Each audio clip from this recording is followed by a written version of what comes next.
Ho, ho, ho! Welcome to this special Christmas edition of the Hazard Class podcast.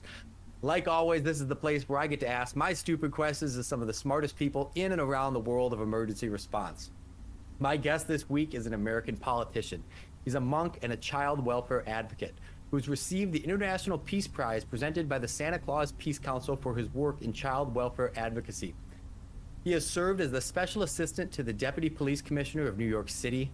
He was a founding member of the Terrorism Research and Communications Center, which is an academic collective researching the formation and foundations of terrorist groups. That position led him to be appointed to FEMA's National Defense Executive Reserve. He then went on to serve as the Chief of Safety and Security in the U.S. Virgin Islands Territory Port, where he oversaw 2 international airports and 4 marine ports. He then moved to North Pole, Alaska. He was elected to the North Pole City Council in 2015 and subsequently re-elected in 2019. This person seems to have lived 1,000 lifetimes. Everything I learned about him is just more interesting than the last thing.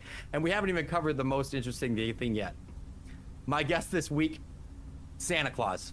It really is. It's Santa Claus. I'm very, very excited to go. Let's do it.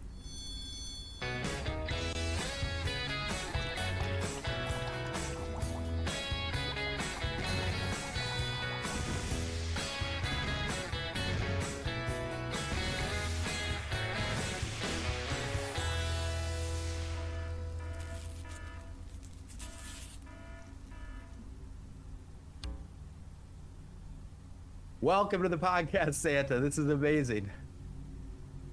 Hi, Jake. It's wonderful to see you. Thanks for having me on Hazard Class. Oh, I can't express to you how excited I am that we were able to make this happen. And Merry Christmas. I know it doesn't feel like Christmas today because we're not quite at Christmas while we're recording, but it's a Merry Christmas when this episode comes out, so Merry Christmas to you.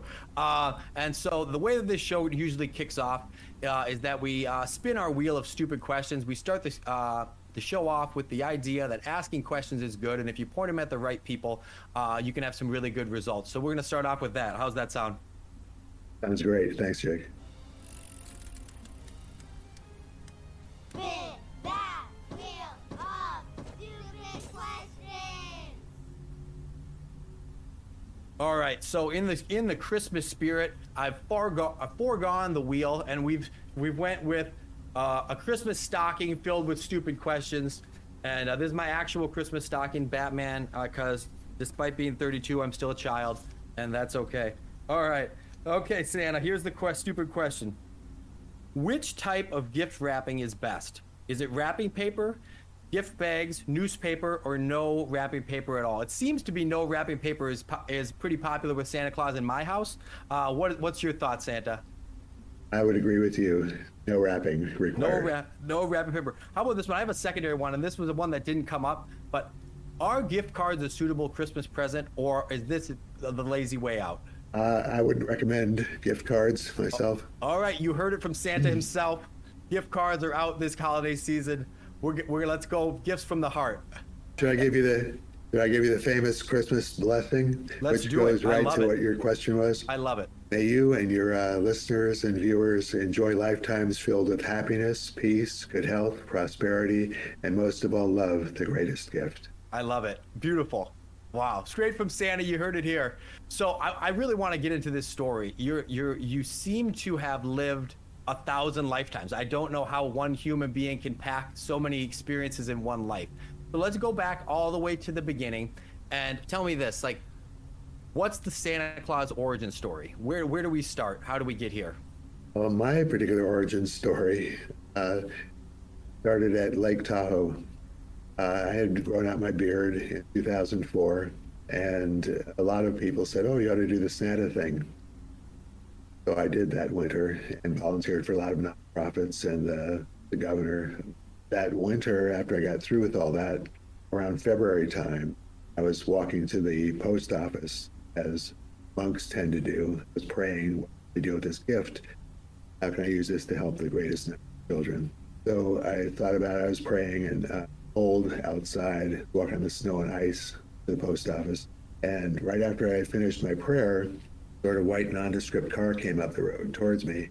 and its driver's window was open. So I kind of paid attention, but I couldn't see who was in this. And right as it went by, right after my prayer, this male voice sounded like he was early 20s, shouted out, "Santa, I love you," Wow.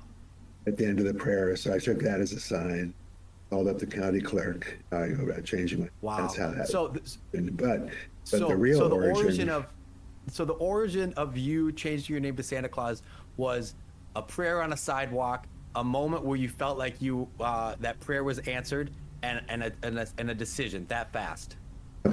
Wow. And as far as the origin story for Santa Claus, most people don't realize where the name comes from. A long time ago, the Dutch have an expression for St. Nicholas. St. Nicholas is Santa Claus. And when the Dutch settled New Amsterdam, which is now New York City, they brought the tradition of the Feast of St. Nicholas with them, usually celebrated on December 6th. And they didn't have many resources to work with, neither did anybody else at that time.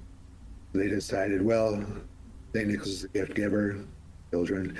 The Magi are gift givers to baby Jesus. So why don't we take our December 6th celebration and combine it with Christmas? So that's how Sinterklaas or Santa Claus became associated with.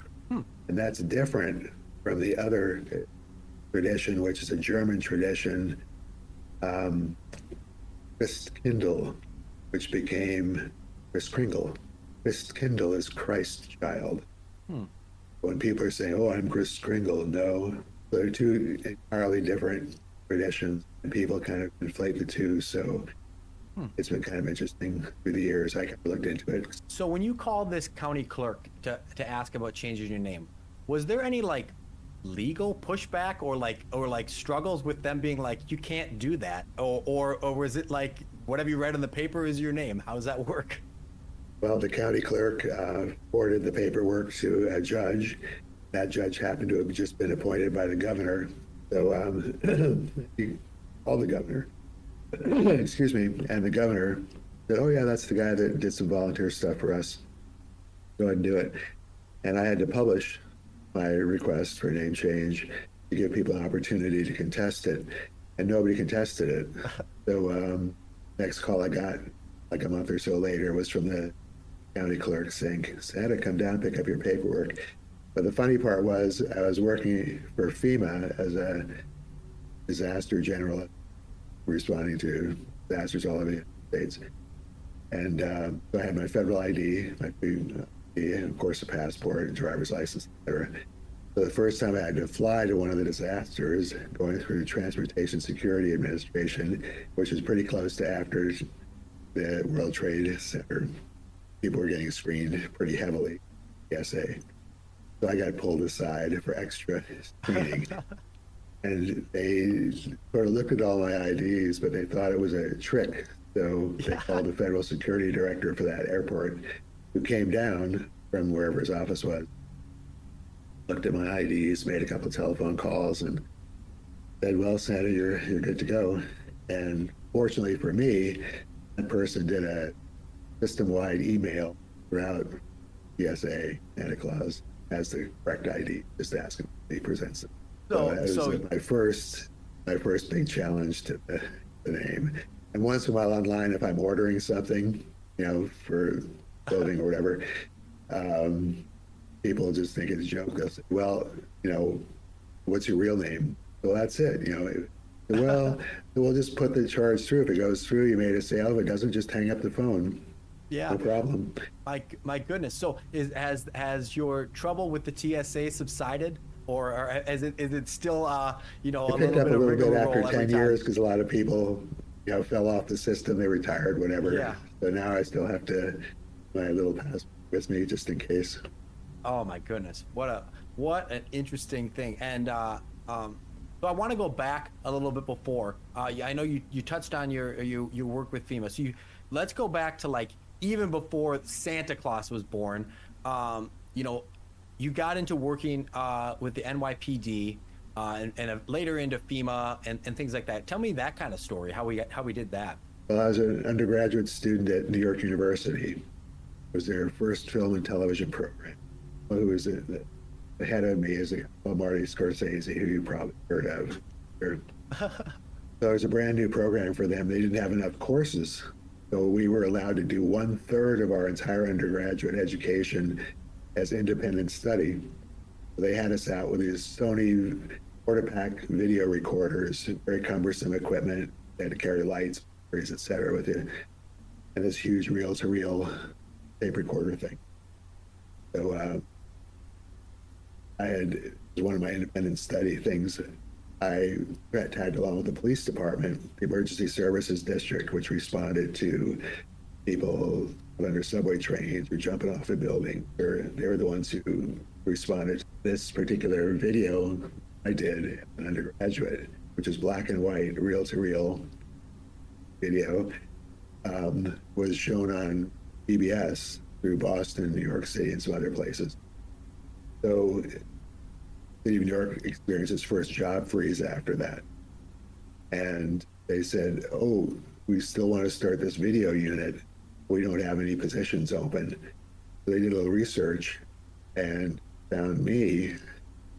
And they also had this position that had never been filled in the police department. And the full title was Special Assistant, the Deputy Commissioner, Administration of the Police Department of the State of New York. A long time. Yeah. Usually abbreviated Assistant Deputy Commissioner. So I was only 23 at the time. Oh my goodness. So here I am, number like 9 in the police department. Wearing my leather pants, work shirts and stuff, carrying all this video equipment around. And they said, well, let's get this guy to start the first video unit in the United States for law enforcement agency. So as a kid, I got brought in and had all these older people working around me, but the only 2 supervisors I had were the Deputy Commissioner Administration and the Police Commissioner. I pretty much had free reign to do what I wanted to do. So we set up the first video unit of the department. It was used for training, surveillance, some other stuff. So then how do you go from kind of how do you go from doing video for the NYPD to then these positions with FEMA and managing the port in the Virgin Islands? Like, there's obviously a career trajectory that happened here. That's like, where does that skill set come from? Is that just experience of being around it, or how did that happen? Well, I was brought in to talk about something that will resonate with you about emergency management. Yeah. Because I got to see it firsthand with the Emergency Services District. Also, hired as a consultant, and some of the stuff I did was counterterrorism related. I was director of the Terrorism Research and Communication Center for 8 years. And we used to do scenarios, what would happen if. A lot of it was all emergency related stuff. Yeah. So when I interviewed for some of these other positions, I sort of brought those things to light, and people thought it was interesting. So I gave me a little bit of edge over the other people. My goodness. My goodness. It's a little bit different way of doing stuff.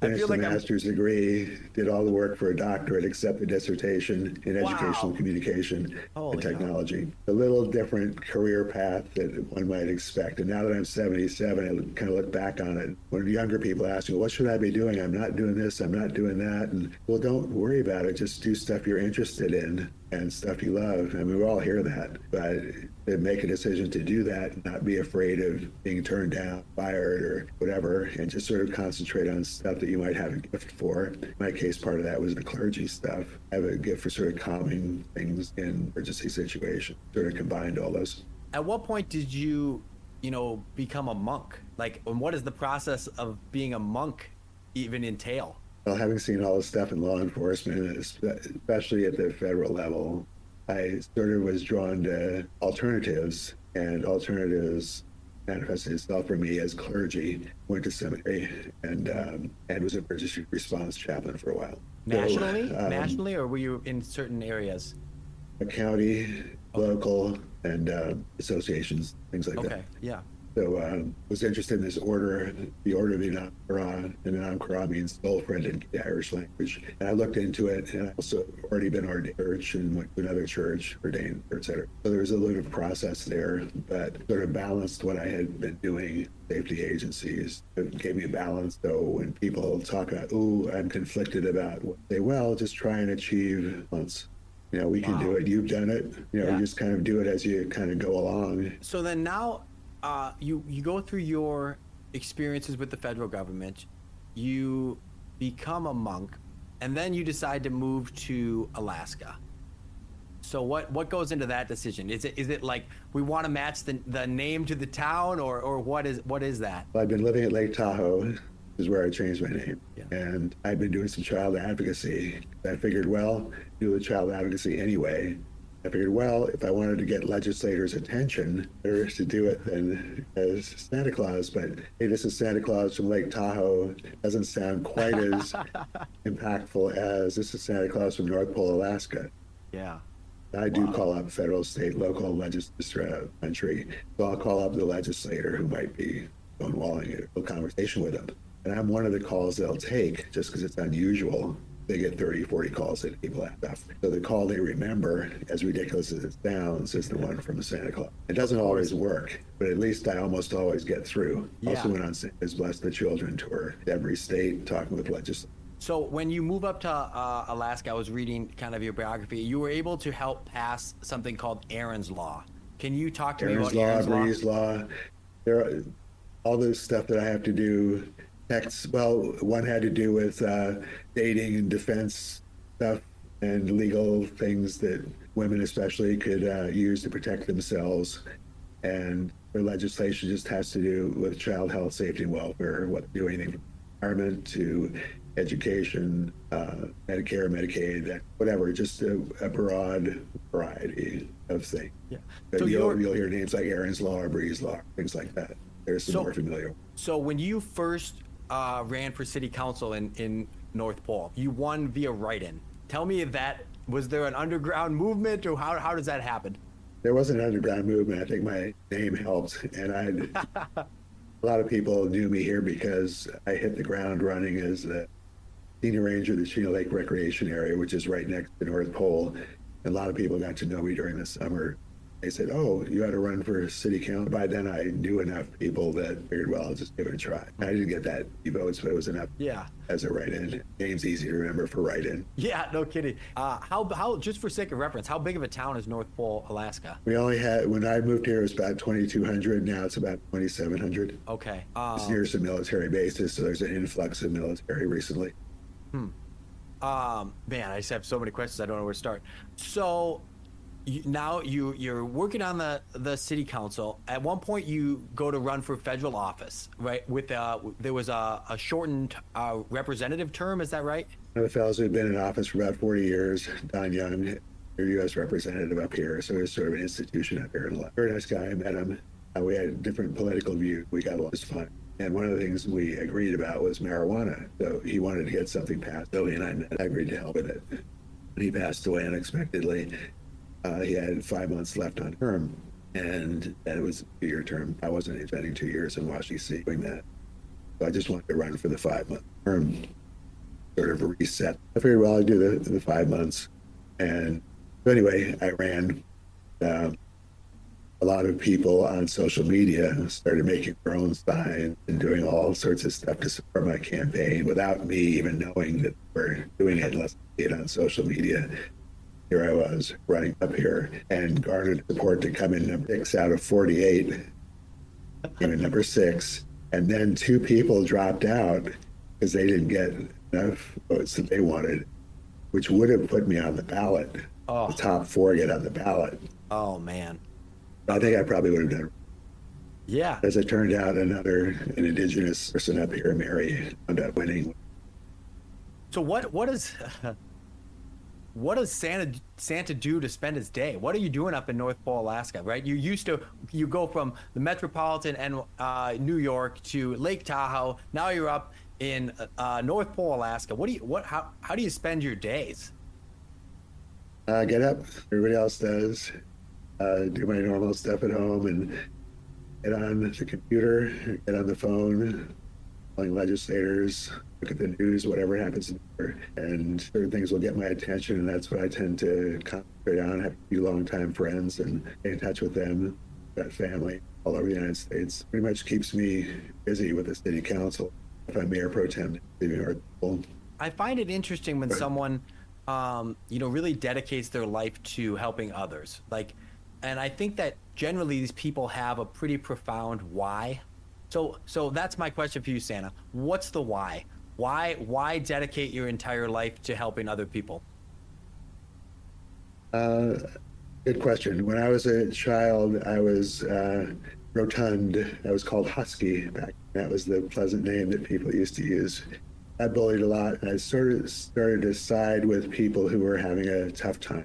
And when I was either in school or later in the public safety arena, or even the clergy, I was always drawn to people who were having a tough time. That's sort of where I concentrated my energy so that they wouldn't feel bullied, for instance, like I used to feel when. So anyway, I empathize with a lot of people who have challenges. I try and bring that into the whole political thing. Don't forget about all of us, because I'm one of the poor people. And I try and stand up for a whole bunch of different people. So that's how the clergy thing happened. That's how my interest in certain positions. And when I used to be in public safety, I would try and make sure that if I had to enforce something, that I was doing it fairly and give people a chance to talk or listen to their input. Say, hey, I'm willing to help you if you're willing to try this. That's a healthier way. You see people at their worst usually, who are distressed. And the people I think who do well in that field are the ones who can empathize with the people who are either victims or however you want to characterize it. Yeah. So this is, and I'm not going to put you on the spot. You don't have to name them right now, but this is what we want to do on behalf of you coming and spending your time. So what we want to do is for you to pick a charity, and we want to make a donation to that charity on behalf of the podcast. After the show, you'll give me a link. We'll put it in the description of the show. And any listeners who donate to this charity, they send me an email or DM me a receipt or a screenshot of that donation, and me and my wife are going to match that donation up to whatever it goes to. And That's wonderful. Sierra Club Alaska is well deserving. Okay, and so that's what it'll be. We'll put the link in the description here, and we would be blessed to be a blessing and pass that on. Thank you. And I just want to thank you for the time coming on to talk to me. Your life is fascinating. I'm humbled by the work that you do. I'm inspired by it, and I'm just very appreciative. So thank you so much for what you're doing. Thank you, Jake, and thanks, Allison, as well. I appreciate what you do, and my heart goes out to you and to you all. Lots of love.